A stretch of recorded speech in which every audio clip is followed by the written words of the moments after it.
Hello, I'm working on something pretty special today. It's a brand new card that I've designed to incorporate something that's been really popular with my Etsy shoppers. I have done a cake.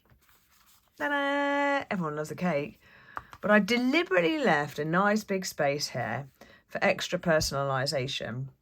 Somebody asked me if I would be making my scratch cards as something that was also available in an art card, and I had to sort of make a design that would incorporate the idea that people can scratch off cake candle flames, okay, or the glow of candles. Now, this is what I came up with.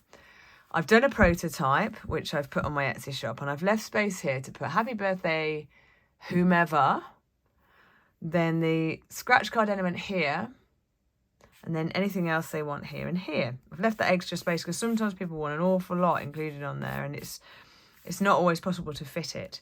So let me show you what we're doing for this one. This is Happy Birthday Anne, and they want 70 on the cake. Now you might have noticed that I've got a big drip here, so it's going to be really hard to centralise it. But that's okay, because art isn't about making everything in the middle. It's about having things sort of quirky and so on. So I'm thinking I'm going to do this 70 first, because that's something I could easily muck up.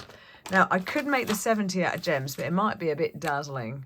So I'm going to put 70 in here. Now, I'm using a fine liner for this, because I don't want to knacker the nib of my calligraphy pen. So, 70. Got to concentrate for this. I'm going to deliberately not align it, because that's the time when someone could go, oh, it's not quite straight, is it? Okay, now I've got a little bit wobbly there if I'm being picky, and I'm just going to go over my lines. Some people ask me, why would you do that? Why would you not pencil it in first? And the answer is simple. Forget about making a mistake. I am actually concerned about having to go over a pencil line that I've written, and then with a pen and go on the same space twice, and then if I don't, I'm going to rub it out, and then I'm going to smudge it and blah. Okay, so that's why I'm not doing that. So there's the 70. I might end up sticking some gems to that, so stay tuned. Now, these Patreons, this is to thank you for supporting me. Here's a secret. I buy the scratch cards as stickers, and they're pretty fragile, because it's easy to scratch them with your nails by accident. They're not inexpensive. They're actually fairly dear. I can't remember how much they work out per sticker, but they're a hell of a lot different from your cheapo stickers you get in your high street shops, okay? But what happens is the sticker underneath here, this is clear here, you see, and it goes onto the card, and then when they scratch that sort of substance off, it leaves a clear film underneath in a circle, which covers whatever you've written underneath, and they can see their surprise. So they are so cool, honestly. I only discovered them because of my stepdaughter. She was like talking about, can you make scratch cards? I'm like, yeah, if I could make scratch cards, I'd be a millionaire. But that's not what she meant. Okay, so finished diddling with that. So that's 70. And my customer wants Happy Birthday Anne. Now, interestingly enough, on the order, she's put happy and then birthday is with a small b. I'm going to put it with a capital B, because with my publishing background, I know that it should be a cap B. So, Happy Birthday Anne. I've just done another happy birthday card, so I'm warmed up already. It's my second one of the day.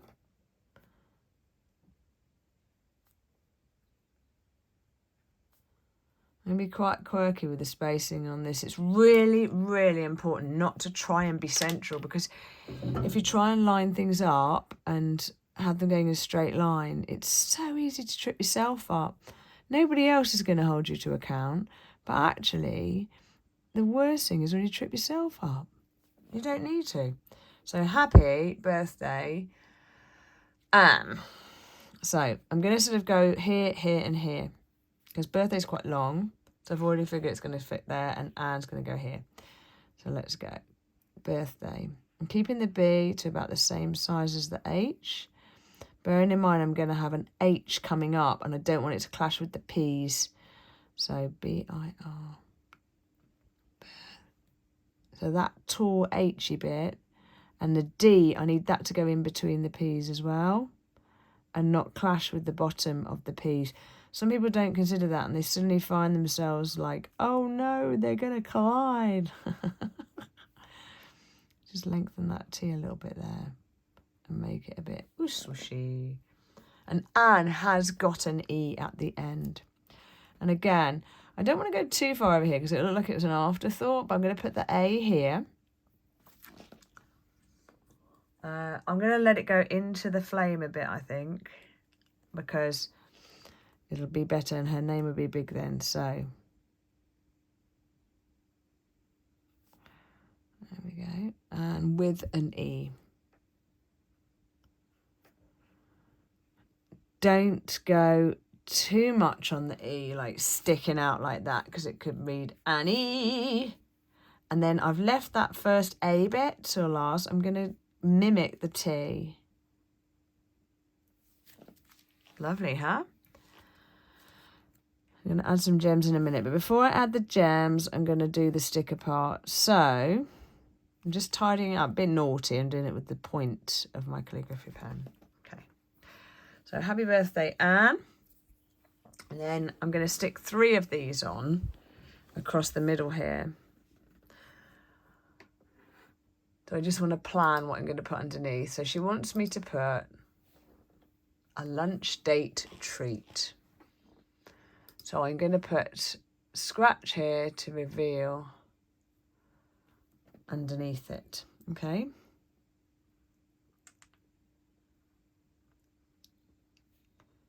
Scratch.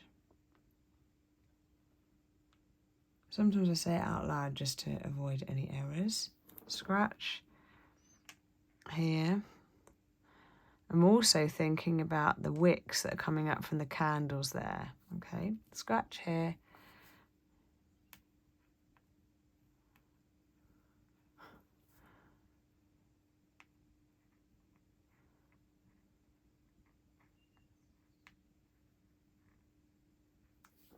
Scratch here to reveal.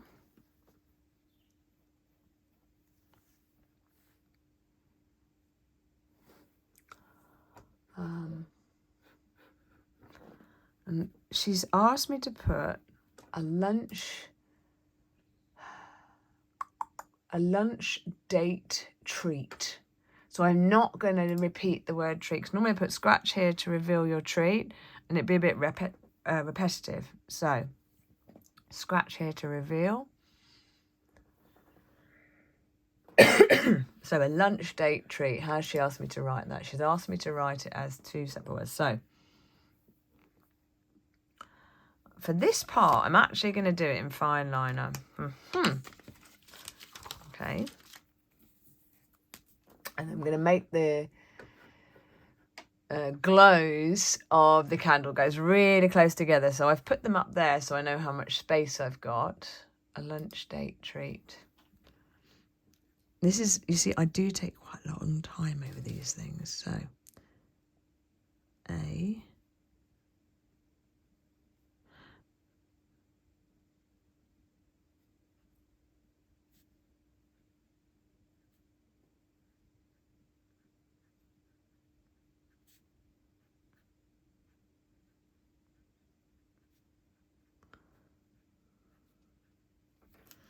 And I've put that exclamation point in because I started quite far over on the left and I wanted it to balance it a bit. I'm also going to do the arrows afterwards, pointing at things. So you can see it starting to take shape now. The main thing is to be really careful. These are very, very thin when you take them off. Really super thin. I don't know if you can focus on that. And I'm going to put the middle one on first because And once it's stuck, it's stuck. If I do it wrong, I'm going to have to do a new card. Okay, so you can see that that's stuck over. And it's really important to try not to overlap them very much, because the scratchy stuff won't scratch off if it's underneath the next one.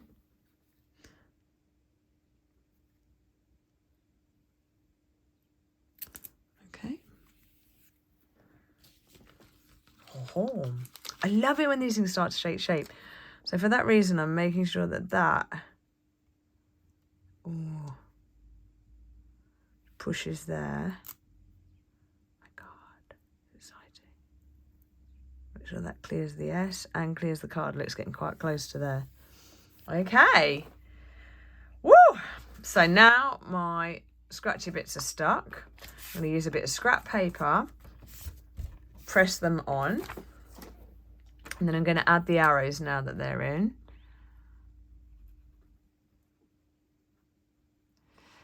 I think it's really good as well to make things very obvious to people. And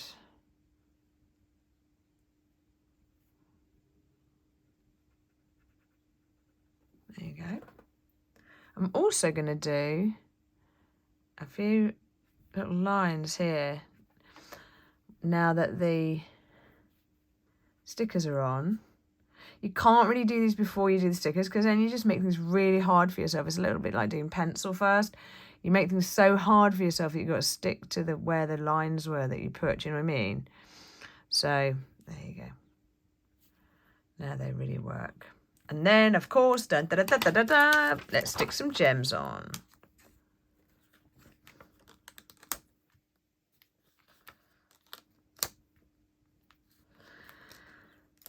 Now, Anne hasn't got any dots in her name, so I'm doing a gem at the start and finish of her name, which I've talked about before. There's an I dot for birthday, and there are gems at the start and end of each word.